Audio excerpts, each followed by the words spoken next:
అందరికీ నమస్కారం. నా పేరు ఫార్మర్ శ్రీవనిత మైథిలి. మా చెల్లి సునీత.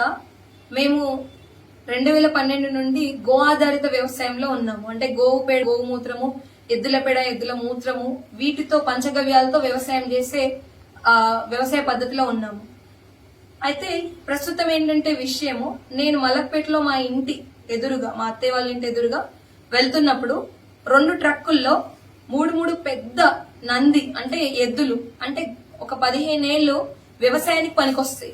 నేను వ్యవసాయంలో ఉన్న వ్యక్తిగా చెప్తున్నాను, 15 ఏళ్ళు వ్యవసాయానికి పనికొస్తాయి. అవి చాలా ఆరోగ్యంగా ఉన్నాయి. అసలు అవి కబేలాలకి తరలించాల్సిన సందర్భమే లేని ఆవులు, చాలా హెల్తీగా ఉన్న ఎద్దులు అవి. అయితే అవి చూడగానే నేను ఆపి డ్రైవర్లను అడిగాను, నేను మా చెల్లి, సో ఇవి ఎక్కడికి వెళ్తున్నాయి, ఏంటి, మంచిగా ఉన్నాయి అని అంటే అతను స్వయంగా చెప్పింది, ఇది స్లాటర్ హౌస్ కి వెళ్తుందమ్మా, బక్రీద్ ఉంది కదా అని అన్నాడు. సో అంతలోనే ఇది అట్లా వెళ్ళడానికి కుదరదు, నేను 100కి డయల్ చేస్తున్నాను, మీరు గల్లీలో పెట్టండి, వాళ్ళు వచ్చాక మనం దీన్ని సార్ట్అవుట్ చేద్దాము, లీగల్ గా చేద్దామన్నా, అట్లా తీసుకెళ్ళడానికి లేదు, ఇవి మంచి ఆరోగ్యంగా ఉన్నాయని నేను మాట్లాడాను.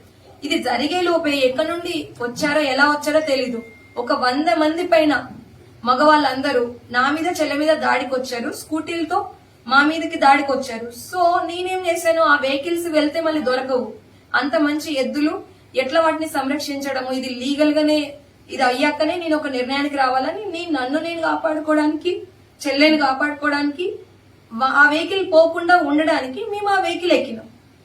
సో ఎక్కి నేను చెప్పాల్సిన వాళ్ళు చాలా అసభ్యకరమైన మాటలు, మేము మీ మీద నుండి వెహికల్ ఎక్కిచ్చేస్తాం, ఇక్కడే చంపేస్తాము, ఖచ్చితంగా వీటిని కోసుకొని తింటాం, ఏం చేస్తారో చెయ్యి, ఇలా చాలా ఇంకా బూతు మాటలు కూడా వాళ్ళ భాషలో తిట్టారు.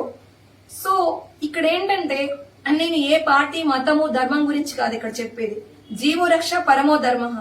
సో మనం అన్ని జీవుల్ని కాపాడాలి. ఇక్కడ వాళ్ళని చంపడం గురించి, మీది నాది ప్రాణంగాని వాటిది ప్రాణం కాదా, ఇలా చంపడానికి లీగల్ గా లేదు. ఆరోగ్యంగా ఉన్న ఎద్దుల్ని వీటిని చంపడానికి లీగల్ గా లేదు. అండ్ ఎనిమల్ తీసుకున్నా కూడా, జంతువులకు కూడా వాటిని బ్రతికే హక్కు వాటికి ఉంది. చిలకల్ని కూడా పంజరంలో పెడితే కూడా పెద్ద కేసులు అవడానికి చట్టంగా కేసులు ఉన్నాయి, చట్టపరంగా నియమాలు ఉన్నాయి. అలాగే వీటికి బ్రతికే హక్కు ఉంది. సో ఆ పరంగా నేను ప్రశ్నించాను. వ్యవసాయంలో ఉన్న వ్యక్తిగా ఎద్దుల పైన ఉన్న ఎద్దుల్ని మా ఇంట్లో భాగంగా మేము పూజిస్తాము, మేము వ్యవసాయంలో భాగంగా వాటిని ఒక అన్నదమ్ములాగా చూసుకుంటాం. సో నేను మా చెల్లి మేము రైతులం, ప్రకృతి వ్యవసాయ రైతులం. సో ఈ గో ఆధారిత వ్యవసాయంలో భాగంగా, గోరక్షక్లో నేను భాగంగా ఖచ్చితంగా దీన్ని ఆపాలనే ఉద్దేశంతో ఆ స్పాంటేనియస్ గా కనబడేసరికి నేను చేశాను తప్ప, ఇది ఎక్కడ ప్లానెడ్ గా జరిగింది కాదు, ఏది కాదు. సో ఈ రకంగా జరిగాక వాళ్ళు వెహికల్ తీసుకెళ్లిపోయారు. వెహికల్ తీసుకెళ్లిపోయి పక్కనే ఇక్కడ మలక్పేటలోనే ఏదైతే గల్లీలో తీసుకెళ్లి వాళ్ళ బిల్డింగ్స్ అండర్ లో ఉన్న ప్లేస్ లోకి తీయలేరు, ఖచ్చితంగా వస్తాం, మీరు ఏం మిగలేరు, ఇలాంటి మాటలు మాట్లాడారు. అంతలో ఏంటంటే మన పోలీస్ వాళ్ళు కొందరు మన వచ్చేసి మమ్మల్ని సేఫ్ గా పోలీస్ స్టేషన్ తీసుకెళ్లి జరిగిన విషయం ఏంటని తెలుసుకొని ఇదంతా కూడా రాయించి కంప్లైంట్ ఇవ్వడం జరుగుతుంది.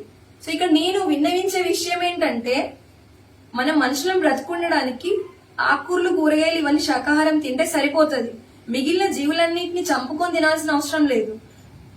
ఇక్కడ ఎద్దుల్ని ప్రత్యేకంగా, ఆవుల్ని ప్రత్యేకంగా ఎందుకు అంటున్నామంటే, అవి మా జీవన విధానంలో ఒక భాగంగా మేము సంరక్షించాలంటున్నాం తప్ప ఏ మతాలను వ్యతిరేకించి కాదు.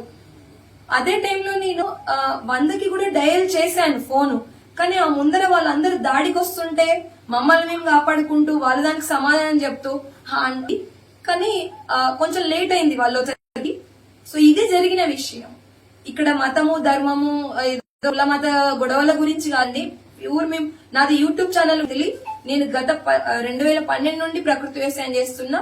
మీరు అందులో చూసుకోవచ్చు నేను ఏ విధంగా వ్యవసాయం చేస్తున్నాను, గోవులు, ఎద్దులు, మిగిలిన ప్రాణం మీరు చూసుకోవచ్చు. సో నేను ఇంకొకటి ఏంటంటే, మేము వీడియోలు కూడా కవర్ చేశాము. ఎవరైతే వస్తున్నప్పుడు పక్కన ఉన్నాడో వాళ్ళు వచ్చారు, వీడియోలు కవర్ చేస్తే అక్కడ ఉన్న వాళ్ళలో ఫోన్ లాగేసుకొని వీడియోలు వాళ్ళు డిలీట్ చేశారు.